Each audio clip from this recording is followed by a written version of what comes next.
I want to make this video to thank Faiza. You are an inspiration to women. And also to say that I really love this picture. It's so interesting that this is a video she has, because for a long time when I would type her name in the search bar, I would type in Empress Faiza instead of XpiredNFabulous, because she just has like the features of an empress to me. So I just always found that interesting. But let's get into a story time. So I stayed up watching several of her videos, and I'm not sure if it's this one, but I feel like it's this one because that's the last video that I watched, where she talked about going to New York with her ex and telling him she got a literary agent and he discouraged her from her dreams and how she would be so much further if she pursued it. And I had a story time of my own. So it is unfortunate that many of us women have experienced a man trying to sabotage their dreams, being unsupportive. Now, back in 2011, I wanted to join the union, the Actors Union. Screen Actors Guild is for movies, and AFTRA was for television and radio, and they would eventually merge to join as SAG-AFTRA. Now, here's where the big deal comes in. You have to pay an initiation fee. For SAG, it was $2,777. For AFTRA, it was $1,600. This is a lot, right? But this is really good news because the unions were about to merge. So I would only have to be a member of one of them so that I could be a member of both of them because they're going to merge, right? So I was like, yeah, I could come up with $1,600. So I told my ex at the time, I was really excited that I had this great plan. And what did I do? I told him my plan, right? So the plan was, back in the days, what we would do to make money as extras is we would clap. And I mean that literally. We would sit in the audience of like random game shows and talk shows and get paid $50 to $70 to clap. I thought it was pretty good, right? So I told him, I was like, I have to come up with $1,600. And he's like, I don't know where you're going to get that kind of money.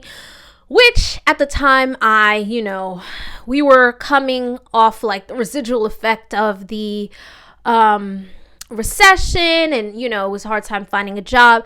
So it was indeed a difficult time. But that very same day, I got a booking so that I could be an audience member in a show. And I was actually booked twice that week.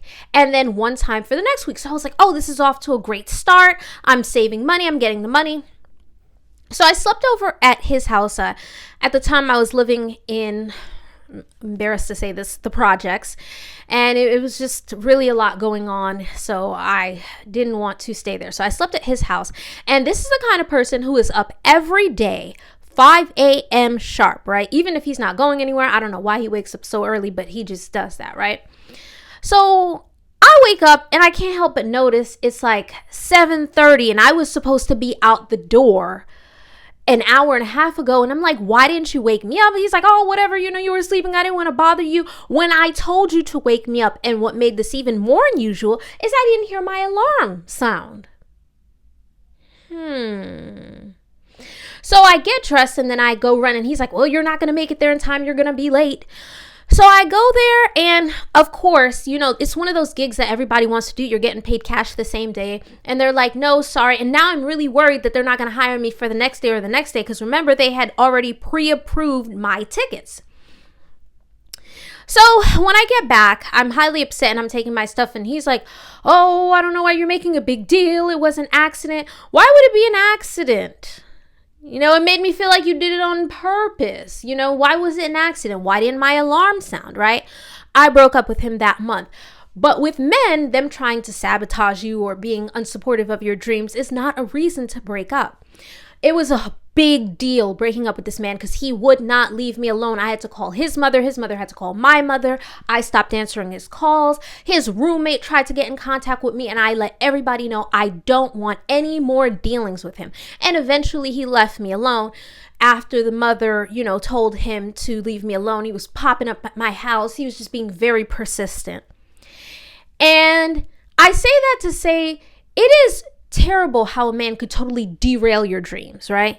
Fortunately, I got out of there as quickly as I could, but I have my theory that my alarm didn't sound because he turned it off. And he would always say, when I told him, because at the time it was 2011, it was a big big deal to move to California to pursue acting. I want to move to California. Oh no, because then we're going to end up breaking up, or you're going to meet somebody out there. He would always say that I would meet somebody else and break up with him for some rich man. And I don't know where he was getting this idea from. My thought process was, you're seeing me at my worst. You're seeing that I live in, the projects. You're seeing me from the beginning, so you love me for who I am. So I'm going to stick by you because you love me for who I am, right? And this man was absolutely driving me nuts, being totally unsupportive. I'm so happy I broke up with that man. Never got back together with him. Never kept any contact with him. He popped up in my house 2 years later with some flowers, trying to rekindle things. My grandma told him to go away and that I'm not home. I was indeed home. I just didn't want to talk to him. But men will absolutely derail your dreams. And I know a lot of women who would be a lot further in life had they not dealt with a certain guy.